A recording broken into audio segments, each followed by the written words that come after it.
Today we will check the foreign investment in Turkey.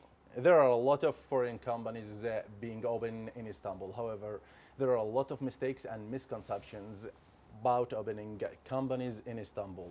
Therefore, we invited Mr. Mesut SIN. He's the international certified public accountant to be with us in our studios, and he will tell us about opening a company and all the steps to open that kind of companies here, and he will give us some details about that. Welcome with us, Mr. Mesut. Thank you. Thanks for inviting. We know that as per as your company policy, only you give your advice and consulting for the foreign investing in company establishment. Right. First right. of all, what would you like about making investment in Turkey? Is it good for the investors? Is it useful for them indeed? Yes, as you said very well, there are a lot of foreign-based companies been opening in Turkey. Capital inflows into Turkey has been on the increase for years, particularly the last a couple of years. And the reason why for this, if you take a look at around Turkey, let's say Europe, there is still economic recessions in many countries in Europe, and because of the Greece problem, it's worsening every single day. And if you take a look at Russia, because of the Ukrainian problem, they are having some international sanctions, which is going to last for a long time. So things don't go well there. And if you have a look at the Middle East, across the Middle East, and unfortunately, no need to say, a lot of wars, rebellions, uprisings, disorders, which money doesn't like at all. Money likes quiet and stable places for flourishing. Of course. So compared to neighboring countries, we can say that Turkey is a good option. And also, if you take a look at Turkey itself, you will find some other advantages.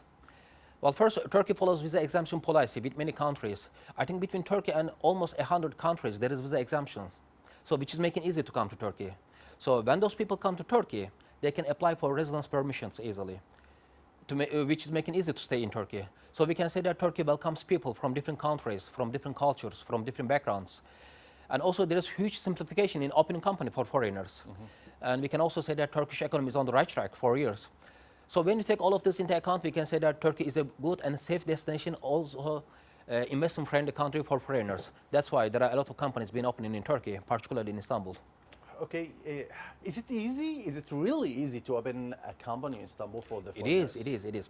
Well, first, I must say that there is no any single difference between a Turkish citizen opening company, a foreigner's opening company. Same procedure, same transactions, same papers, almost same cost, but opening a foreign company is going to cost a little more just because they have to cover some translation expenses. They have to make passport translation, and also at the notary, they have to make some orally translation. That's why it's going to cost a little more, but the rest is the same. So foreigners are not going to pay extra more money just because they are foreigners. Okay. But Mr. Nizar, as you can guess, it's not about opening company, it's about running company. Of course. So, as you probably know, in Turkey, companies are being set up by the Turkish trade code, and they are operating by the Turkish tax code. I don't know, maybe at the time of opening company, foreign company owners are not being told about what kind of laws they are bound to. Maybe they are not being told about what kind of rights and responsibilities they have when they become a partner of a company. So in execution, when they start business, they keep facing some problems. And unfortunately, these problems can be really hard, making things difficult, hard to overcome. And finally, partners of the company end up in a situation that they have to close down their companies, which is a long process. To open company takes 1 week or maximum 10 days, but to close down a company takes minimum 1 year, and it's also expensive process. Wow. So in order not to have this kind of bad experiences, they have to be careful in establishing their companies. And also, through the conversation that I have with my potential clients prior to opening their companies, they usually ask me some weird question about the subject. So I feel that there's much information pollution about how to open a company. So I think that's why I am here. That's why you invited me. So I don't want to make artificial speech here. I don't want to say something about making investment in Turkey superficially. I will try to give as much technical information as I can. And also, we will go through some details and some figures. How much is going to cost this, how much is going to cost that. We will see. And also, we will go through all the steps from the very beginning to end, from A to Z, so that we can be helpful for the future company owners. Thank you very much for that, and we need it. Indeed. Okay, let's say that I made up my mind in order to open a company here in Turkey. Where do I have to start? Good. Okay, let's start from here. Let's say that you already made your market research for the sector that you are going to operate, and you've done your feasibility study, and you had some negotiation with your potential clients, customers, and suppliers. And after all of those checkings, you have kind of impression, kind of feeling that to open a company is going to be fruitful for you. you should trust your feelings in this, okay?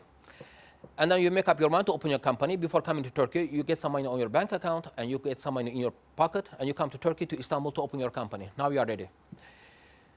Okay. Now, you mentioned three things indeed.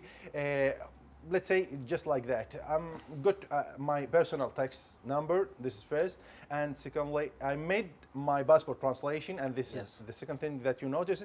And I have my photo, and then what? Yes, okay. As I said, taking personal tax number is you are just going to tax office, show them your passport, and then you are just giving it in 5 minutes. It's free. Okay. From there, you have to make the passport translation, minimum 3 copies. But only passport translation is not enough. From translation office, you have to go to closest notary to notarize your passport translation, and also photo of you. You have this as personal, and after you have to find an accountant to open your company. Mr. Nizar, I know that in some countries, including in Turkey, there are lawyers opening company, but not disrespect for lawyers, but I recommend you to work with an accountant at the first hand, because accountants from this job, and also, by the law, they know all the details, and also by the law, as soon as you open the company, you have to work with an accountant. You don't have to work with a lawyer. So it's not wise to work with a lawyer and open a company after 1 week. You have to transfer all the papers to an accountant. This is not wise. So you'd better start work with an accountant at the first hand. This is really important, Mr. Nizam, because I believe that the consequences of your adventure launching a company in another country partly depends on, well, maybe mostly depends on the accountant that you are working with.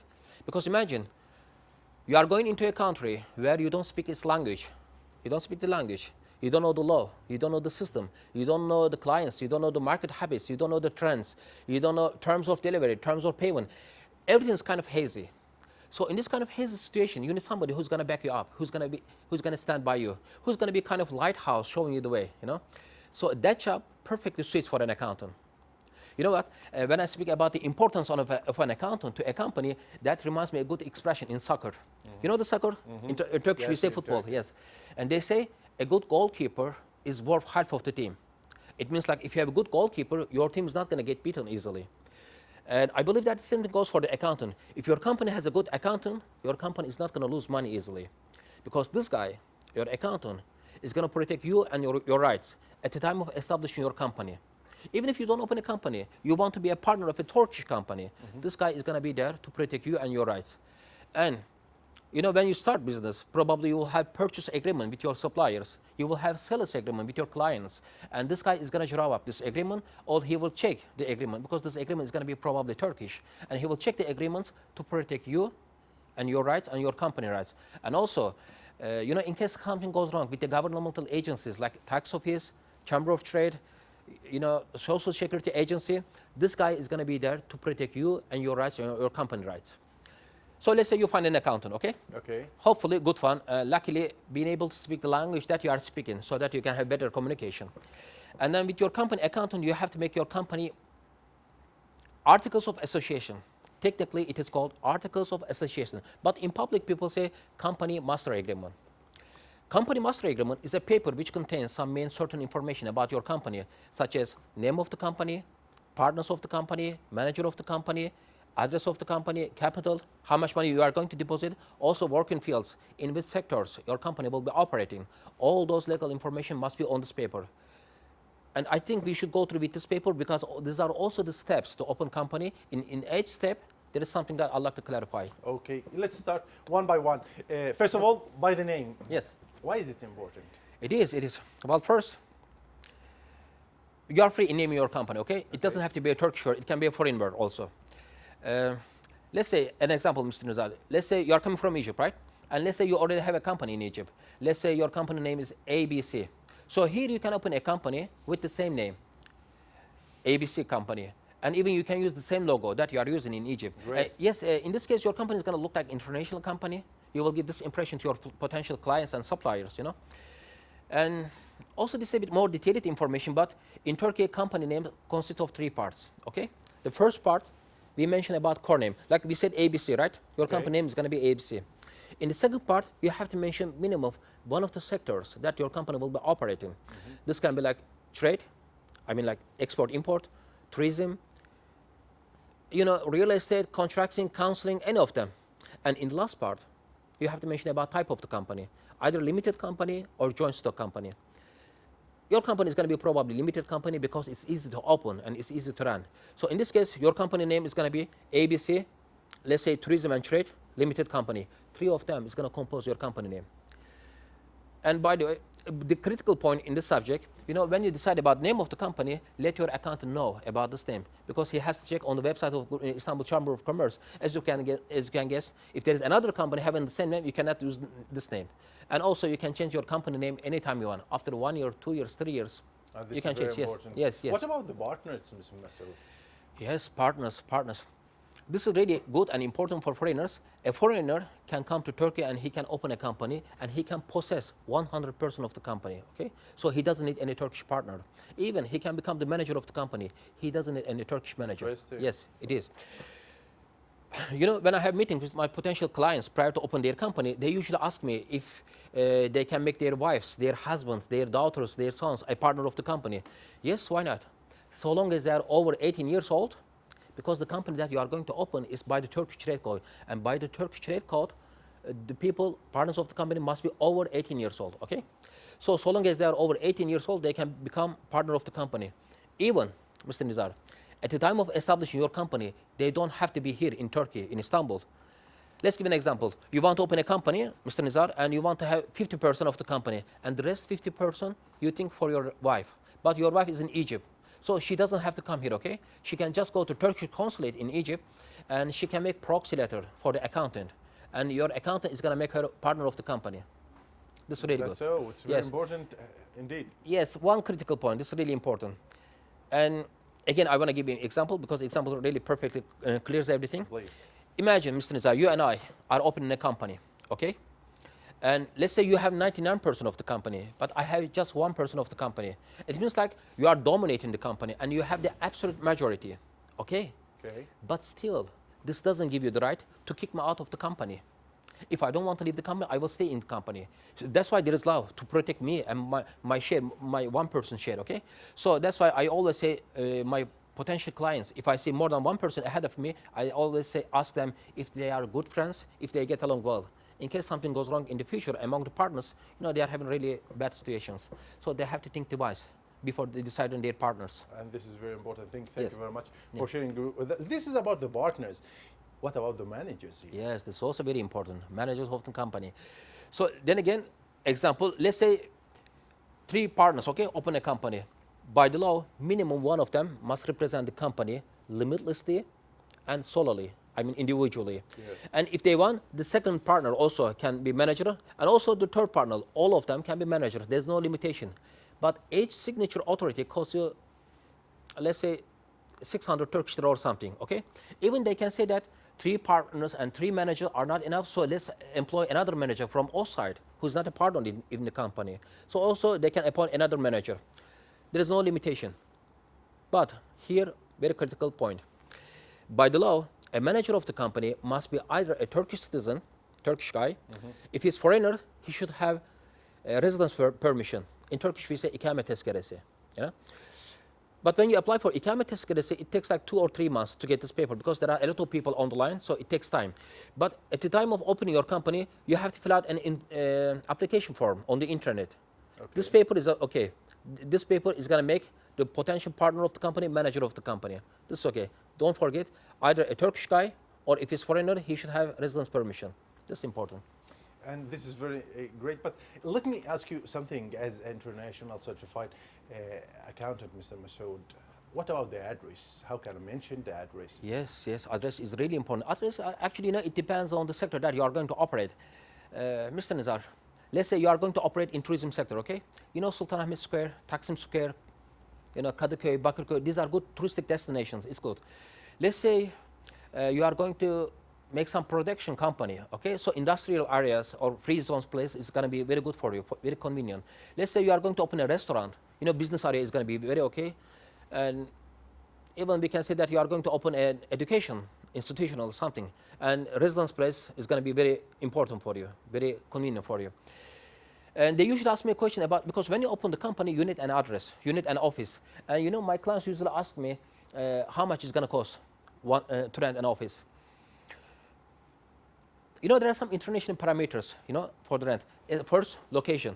If you are right in the center of the downtown, you know, it's really expensive in all around the world. It's not for Turkey, Istanbul, it's all around the world. Yes. And also it depends on how many square meters your office, how many rooms it contains. These are important.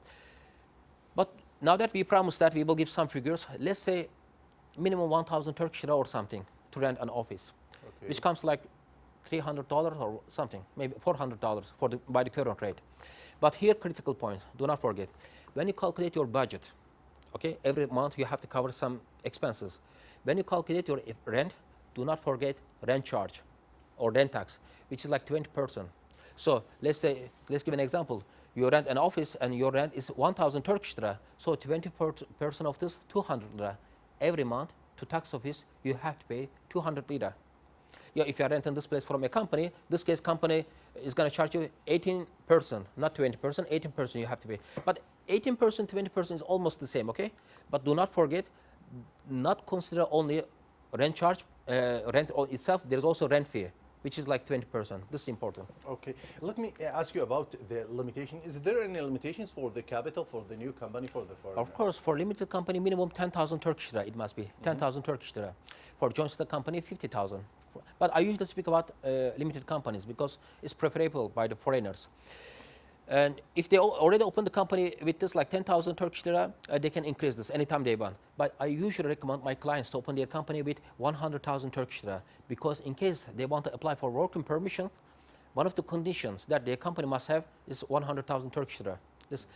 This subject, critical points. As soon as they decide about the capital of the company, you know, they have to deposit minimum 25% of this capital to any Turkish bank. 25. Let's say your company capital is going to be 100,000 Turkish lira. So 25% of this, 25,000 Turkish lira. So you have to deposit to a Turkish bank during the establishment of your company. As soon as your company establishment process has been done, you can get this money back, no problem. Okay, now we are having a question from our audience. They are asking if they have to employ an employee when they open their companies. Is it necessary? No. They don't have to. They don't have to. It's good that if they had an employee, okay, this guy, it's good that if they have somebody speaking Turkish, because this guy is going to be kind of bridge between your company and the outside world. He will protect your company rights, and also he will make some marketing or something. You know, he will get in touch with the potential clients, customers, suppliers. This is really good. But if you feel that your company is not ready to employ somebody, you don't have to. 1 year, 2 years, 3 years. But they usually ask me again, you know, one figures, how much is going to cost in case they want to employ one person. You know, Mr. Nazar, you remember what we said about the rent? Yes. There are some international parameters, like it depends on location and how many square meters and how many rooms it contains. There are also, yes. There are also some international standards for employing person. Like it depends on, like if this guy graduated from university, if this guy is able to speak language, if, you know, this guy has some experience, and also if this guy, you know, has some connections. Imagine, Mr. Nizar, you want to open a tourism company, and you employ somebody who has a lot of connections. As soon as he starts working in your company, he will get a lot of business for you. He get in touch a lot of hotels. Of course, the salary of this guy is going to be much more compared to others. But now that we promised that we will give some figures, okay, let's say minimum average 1,000 American dollar is going to cost to employ one person. By the current rate, 1,000 American dollar, like 2,500 Turkish lira. Let's say 2,000 lira for the salary of your employee and 500 lira for the social security premium that you have to give. Okay. Because when you employ somebody, you have to pay his social security premium to the state. So in total, 1,000 Turkish lira is going to cost. What are the standards monthly expenses for these foreign companies, even if this company doesn't operate? Yes, that's another question that I usually get asked, you know. I see where they come from. You know, even if I open a company in Egypt, for example, I could think the same thing, you know. In case something goes wrong, in case I cannot operate, every month I have to cover some expenses. What are those expenses? Let's go through again. You remember what we said about rent? You have to get rent. You have to pay. And do not forget rent charge, 20%. And you have to pay for the accountant. Even if your company does not operate, your accountant, the accountant of your company, he has to give all the declarations to relevant state agencies. So you have to pay for the accountant. Okay. And also you have to cover you know, electric power and water supply, heating, these expenses. And in case you employ somebody, you know, we told like 1,000 American dollar or something. And very critical point. This is something that people always forget about, and it's really important. Okay, let's say, as a Turkish guy, I open a company, okay? When I open a company, by the state, I must be insured, which is called in Turkish bakur, because you are not working in a company, you are the owner of the company. So you should pay insurance premium for yourself. So these foreigners, they open company here, and after 1 year or 2 years something, and they go to state agency, or they receive one letter from state agency, which showing that they have a lot of debt. They have to pay like 3,000, 4,000 Turkish lira or something, and they are asking why. Because they open the company, and they are the owner of the company, and by the law, they have to be insured. They have to pay bakur social security premium. It's very important. Yes, it is good if they have, in case they have traffic accident or something, in case they have sickness, when they go to hospital, they don't have to pay a lot of money. This premium is going to protect them from paying a lot of money. But if they don't want to pay this money, the only thing they have to do, let's say, Mr. Nizar, okay, you open a company, okay, and then you don't want to pay this premium. Then you have to go to your own country, and you have to bring a paper from your own country which showing that you have already insurance. Great. This is you very have to important. make this translation here, and you have to show the relevant authority, and then you don't have to pay this money. Thank you very much, Mr. Masoud. And we would like to say to our audience, to our lovely audience, that they can make contact with you immediately. Thank you very much for being with us in our program, and our audience always be with us. Thank you very much, and we'll be back.